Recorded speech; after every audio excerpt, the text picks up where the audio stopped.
This episode goes out to Jim in Screamer, Alabama.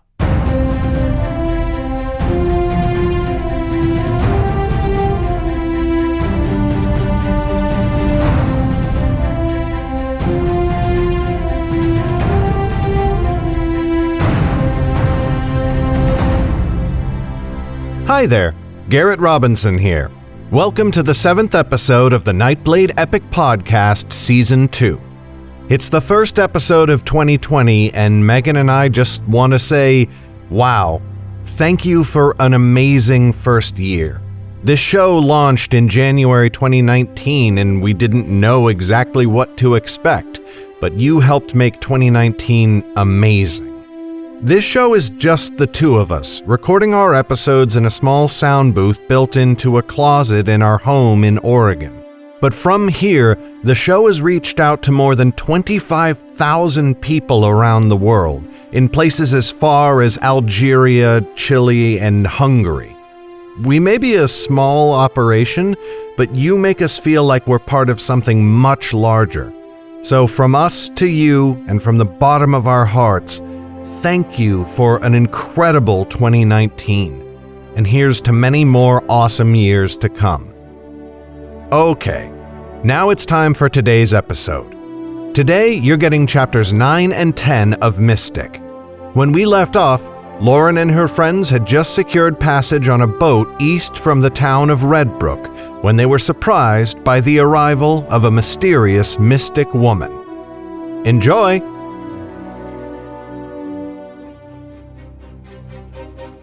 Mystic, Chapter 9. Lauren took a step to block Annis, trying to hide her from view of the merchant, Fortinbras. The mystic's eyes darted towards her, and in them Lauren saw an understanding, but she made no comment. The merchant, meanwhile, said nothing, and did not seem to be paying attention. His eyes wandered across the river to the far shore. Zane tensed beside Lauren, his hands forming to fists. She feared for a moment that he might unleash his magic, and then she knew they would be hard beset by the city's constables. But before disaster struck, Brimlad stepped between the two groups, standing at the foot of the gangway leading down to his little skiff. He folded his arms and looked up at the mystic without expression. "My boat is full enough already, my lady. These 4 mean to secure passage as my crew, and I will be overmanned. Besides, my little bucket is hardly the fastest passage you could find. You would be better off on one of these worthy vessels."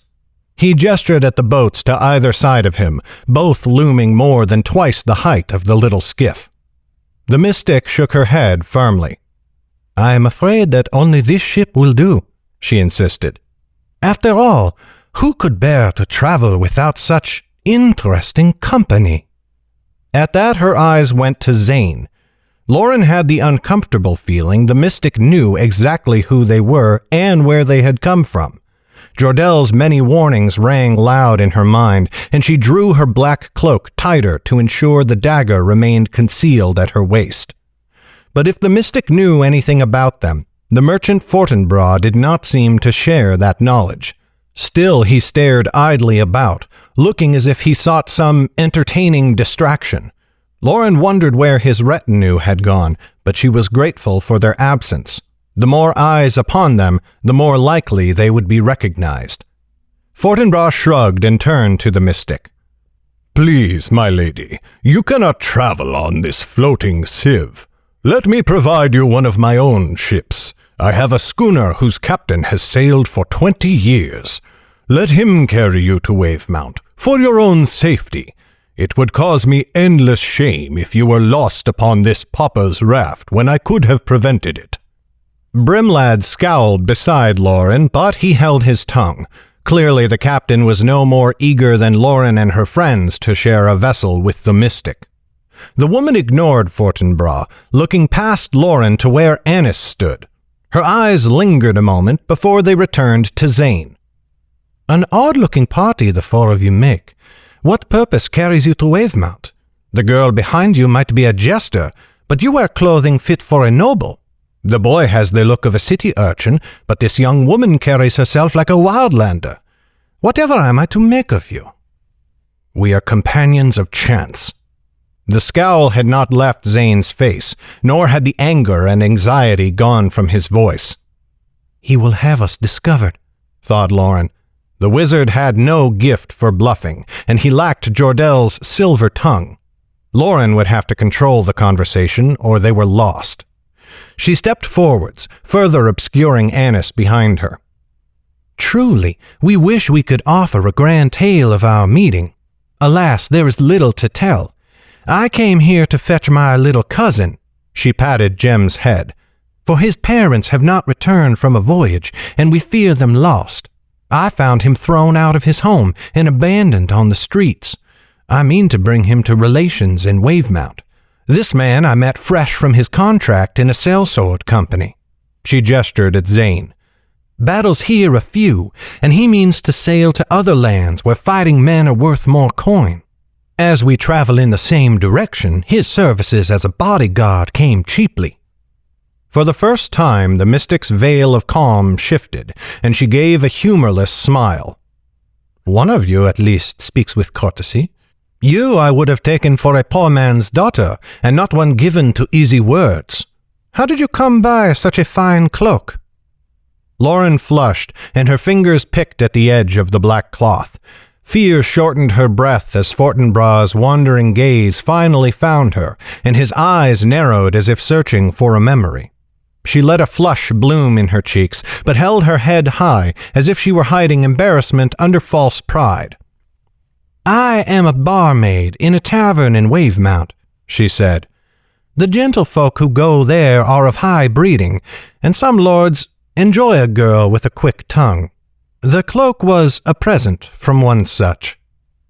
Understanding flashed in the merchant's eyes, followed swiftly by dismissal.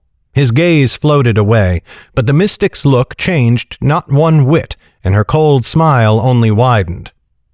"Such a story would explain it indeed," she said. Lauren realized the statement could have two meanings, and it seemed clear which the mystic had intended. "But you have given 3 accounts, not 4. What of the mute behind you? Why does she hide behind her cloak of many colors?" Lauren glanced behind her, as though she had forgotten Annis's presence. "Ah, the beggar girl. I saw her being beaten in the street by some stuck-up landsman from Dorsey. When I paid him off to leave her alone, she took to following me. She has spoken no word since we met. I think she may be, well..." Lauren put both hands to her temples and tilted her head in the universal sign for the mad. She turned to Annis, and the mystic's gaze followed. A moment of silence passed. Then Annis burst into a mad giggle and skipped back and forth on the balls of her feet, hands flapping like wings beneath her cloak. The mystic's look grew less hungry, and she frowned at Lauren. "It is sad to see a soul so broken. I think I would like the girl much better with a quick tongue and a fine blue dress." Once again Lauren shuddered inwardly at the meaning hidden in the words, down to the description of what Annis had been wearing before she went into hiding. "You claimed you had no great tales of how you all met, and yet you have spun nothing but pretty words. You could have been a bard, girl. Mayhap you still can be."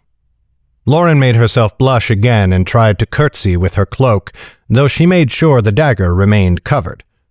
"My lady is too kind.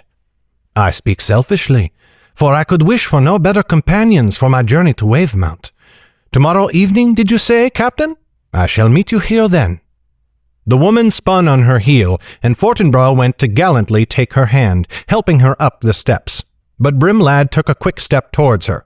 "My boat is full already, woman. I can scarce hold these 4, but they will not part from each other. I cannot take one more." The mystic stopped. Slowly she turned, moving her deep red cloak back and off her shoulders. Beneath it she wore no armor, and Lauren saw no blade or other weapon hanging at her belt, but in each movement came a deliberate threat, as though she had parted her folds to reveal an assassin, waiting with a poisoned dagger ready to pierce, and the motion fully exposed her brooch, the mark of her position as a mystic. "Do you see this badge, Captain?" Brimlad hesitated. Lauren had no doubt the captain had noticed the badge from the moment the mystic appeared on the dock. I see it.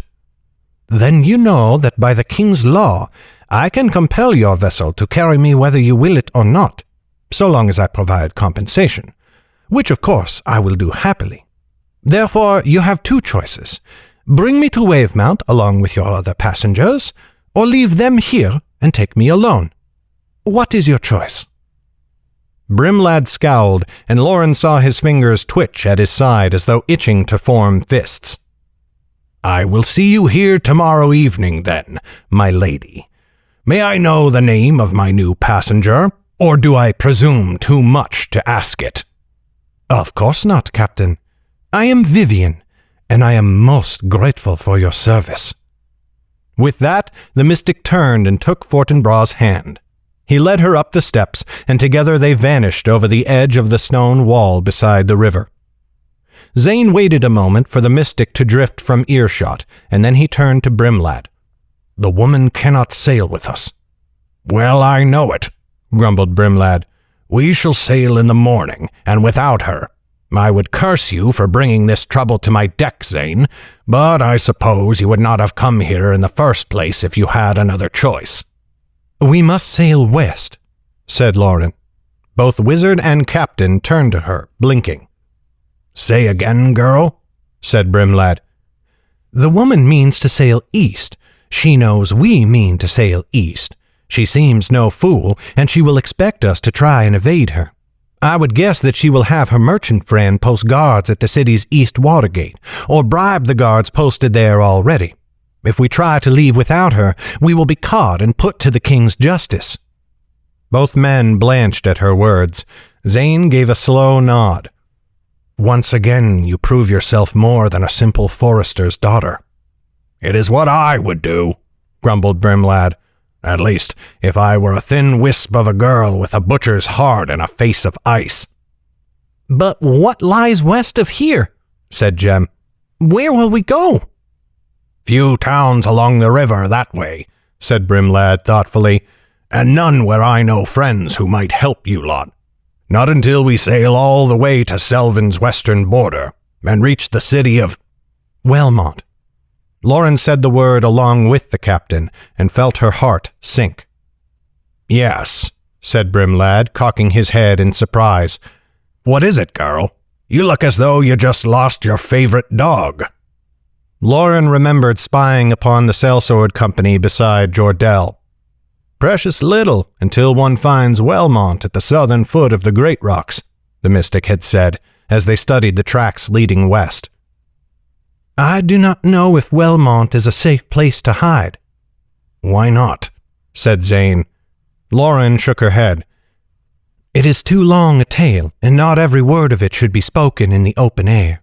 Besides, it seems our only choice at present. We will go to Wellmont, and if we find danger there, we will find another place to run. Zane nodded slowly. Still, I would hear the story you fear to repeat. But for now, we should find ourselves a place to sleep for the night. Brimlad, can you point us to an inn with few curious eyes, and without fleas, if it can be helped? The Dog's Dinner, if the second is more important, and the Moon's Light Inn, if you care more for secrecy, said Brimlad. Though, like as not, every place in this city is infested, for summer is not yet gone. The Moon's Light Inn, then, said Zane. And thank you. You save us from greater peril than you know.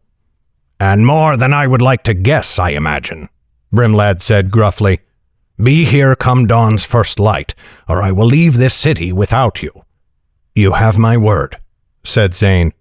Very well, said Brimlad. 4 streets south and 3 east you will find the inn. Rest well. Do not be late. His words were gruff, but he looked up at Zane with worry plain in his eyes.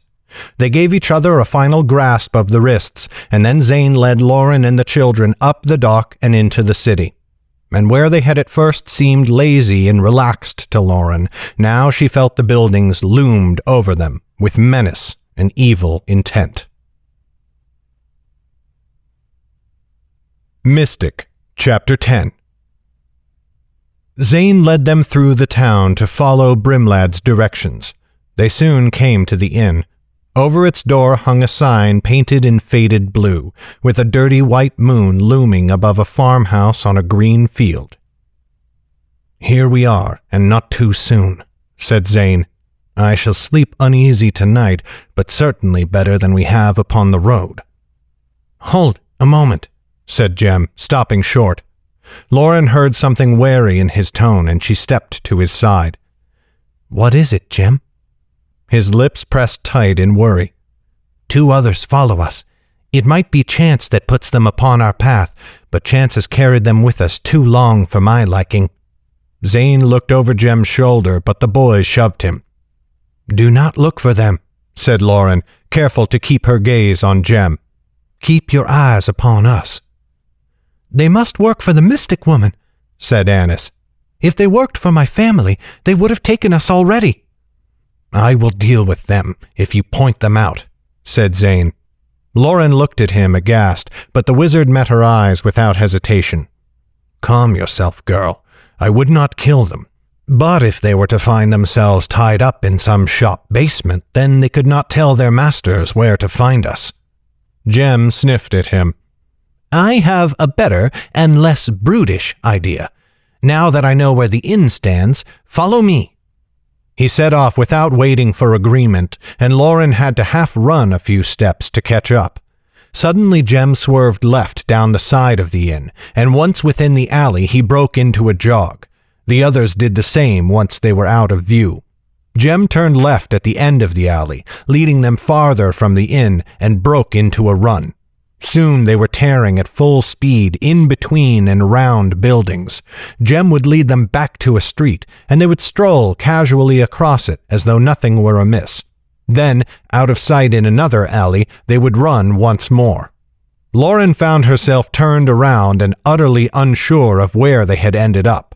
Zane, too, must have become lost, for he growled in frustration, "All of this is well and good, boy, but now we have no idea where we are." "He means to ask," Lauren said hastily, glaring at Zane, "how do you know where you are going?" Jem sneered back at them. "A boy from Cabras knows how to keep his head among buildings, even if the wandering girl and the wise wizard with him do not. Observe." He burst out of the alley and into the street, and Lauren looked up with shock to find them standing below the sign of the Moon's Light Inn. Annis squeaked beside her, and even Zane looked impressed. Brows raised, Jem polished his nails on the breast of his filthy tunic. "Remember this the next time you question my guidance." "I will, little master," said Zane, which made Jem's chest puff still more. "If the little lordlings will cease complimenting each other, mayhap we could move inside, before we are found," said Lauren. She heeded her own words, stepping inside the inn's tall front door, and the others filed in behind her. The common room held only a few drunkards, wasting away their afternoon in the darkness of the corners, well away from the wide fireplace. A large, swarthy woman stood behind the bar, using a dirty rag to polish a dirtier glass. Lauren remarked upon the glass with some surprise. It was an unexpected show of wealth in such a mean little place. Annis saw her expression. "The sand of the dragon's tail is the best in the 9 lands for glassmaking, they say, and so glassware is common along the river's shores." "Common as dirt, you might say," said Lauren. Jem snickered. Zane took Annis to the woman, and Annis pulled some coins from the purse at her belt. A small boy led them upstairs to a room with a large pallet, but there was hardly enough room on the floor for 2 to lie down. "You girls may have the straw," said Zane. "The boy and I will sleep upon the floor." "I want the bed," said Jem. "Do you know how rarely I have been granted such a luxury? I was meant for a gentler life than I have been given." He flung himself down on the pallet and turned to look at them, spreading his arms wide as though guarding the thing. "A soft scholar's life, to be sure." Lauren looked skeptically at the pallet. Only Jem could have called it a luxury. "You may have it then, Jem, and share it with Annis. I have slept on far worse than an inn's wooden floor." Zane frowned and rubbed at the back of his neck with a dirty palm. I I would rather you have the pallet." Lauren understood his meaning and rolled her eyes. "Sky above, wizard, this is not a house of lovers. Do you think a maiden cannot sleep on the floor with a man and remain a maiden?" Zane's face turned beet red. "You are being ridiculous. I meant only a simple courtesy, not a... I will fetch us some dinner." He retreated through the door as quickly as his feet could carry him. Annis giggled and flung herself on the pallet beside Jem, reaching over to poke his ribs. Jem yelped and rolled away, batting at her grasping hands. Lauren could not share in their light mood. Zane had made her think of Chet, and how when they were younger they would sleep beside each other on the forest floor when hunting. Her parents had put an end to those trips almost as soon as they had begun. They were some of Lauren's most treasured memories, and more valuable because of their rarity. That had only been a year ago, but it seemed a lifetime away. She wondered what Chet was doing now, and how his parents fared. The bump she had put on his father's head would be gone, she hoped. A desire to see him again almost overcame her, and she felt the need for distraction. Sitting upon the pallet's edge, she turned to Annis. "We must think of what we wish to do once we reach Wellmont. Wavemount would have been a shorter journey, I know, but from Wellmont I think we can travel to one of the northern outland kingdoms, mayhap even as far as Calenton, where they would never find us, though that would take us many months." Annis sobered as she spoke. "That may be the only road left. I fear my mother may never stop hunting, and she would not seek you at all were it not for me." Lauren shook her head quickly. "No, I earned my ire from Damaris on my own. She stands at fault, not you." Annis nodded, but she did not look as if she believed the words. Even Jem grew solemn as they spoke. "But to make such a long journey, we will need more coin than you have in that purse," said Lauren. "And I know a few ways to earn some, but all of them take too long. Do you think we could find one who would trade coin for the mage stones?" Annis reached into her cloak for the brown cloth packet. Quickly she untied the string that held it shut, and the cloth unfolded to reveal the glistening black crystals. "What are those?" said Jem. "We do not quite know," Annis told him. Lauren studied them for a moment. She had had precious little chance to look at the mage stones so close. When she had seen them first, they had been far away and scattered upon the ground. Later, when she shattered them in Damaris's dwelling, she had been near delirious with snake venom. Now she could see each glistening facet, the smooth and glass-like sheen of every carefully carved surface. Each was hardly longer than her smallest finger, and they were carved in such a way that they stacked perfectly in neat little rows. When laid flat in 2 lines, side by side and stacked 4 high, they formed a neat little package only slightly bigger than a large man's hand. Annis thought deeply. "I am unsure. The only person I could ask for advice is my mother, and I do not think she would give it willingly." That drew a snort from Jem. "It may be that my family are the only ones who traffic in such stones. It does not seem the sort of business we would willingly share with others. If only I knew their purpose, we might more easily find a buyer. Can we not ask Zane?" Lauren's brow furrowed, and she opened her mouth to answer. But then the door crashed open, and she looked up to see the wizard standing with a wooden tray full of food. With both hands occupied, he had opened the door with a kick. Before Lauren could think of covering the mage stones, Zane's eyes fell upon them. The tray slipped from his hands, food spilling across the floorboards. He darted into the room, slamming the door shut behind him, and then he threw the deadbolt. Lauren blanched as terror seized her gut, not at Zane's urgent speed, but at the raw, animalistic hunger burning deep within his eyes. This has been a production of Legacy Books, written and narrated by Garrett Robinson. The music in this podcast was created by Will Musser. Check out his incredible work at willmusser.com. That's WILLMUSSER.com. Today's letter is W. Thank you for listening. Bye-bye.